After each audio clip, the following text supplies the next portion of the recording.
Well, tonight we have an interesting story, again from the journals or the memoirs of Joseph Clark. At one time, pioneer families, particularly in this area and in the mountains here, had to grow and make the things that they used in everyday life.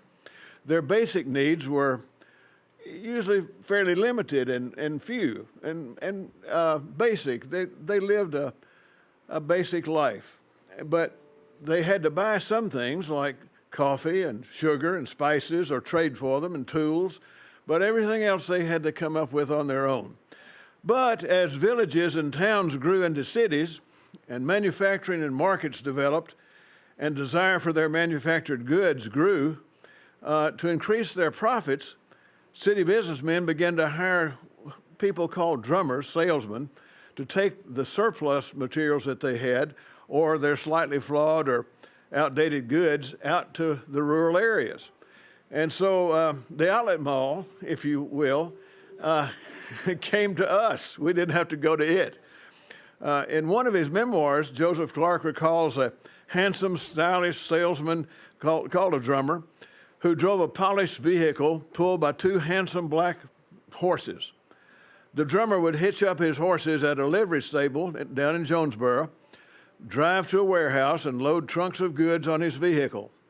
He would then climb into the high driver's seat and drive his vehicle to homes out in the country. Well, one day, the drummer arrived at Carter's home, and he carried in heavy trunks inside and displayed bolts of colored fabrics, sheets, pillowcases, shirts, fascinators. Do y'all know what fascinators are? Yeah, some of you do. Those are funny-looking hats. Kind of must have started over in England, but it ended up over here too. So if you want to does Lily wear fascinators? She probably should. Yeah. Okay.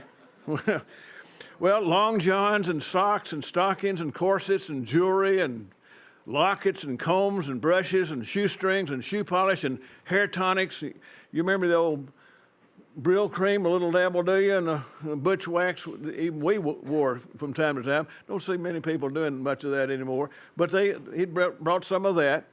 Aftershave lotions and make them smell good, soaps and other products for daily use. Well, Carter said his mother and two sisters bought a few of the articles and paid the asking price.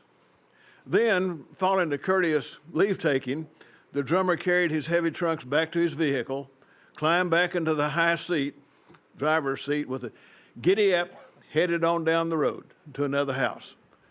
Well, arriving around sundown, the drummer would be welcome to spend the night.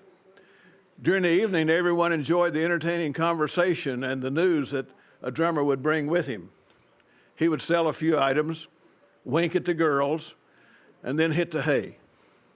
After breakfast the next morning, he would give an elegant sales pitch, sell more goods for an amount well exceeding the cost of his board and lodging for himself and his horses. And then, after hitching up his horses and loading his vehicle, he would depart for other houses. He followed that routine day after day, Monday morning to noon on Saturday. Then about 3 p.m. on Saturday, he would return to Jonesboro, where he would restock his trunks at the warehouse, rest his horses at the livery, and then cheerfully attend church on Sunday. That's not a bad life, is it?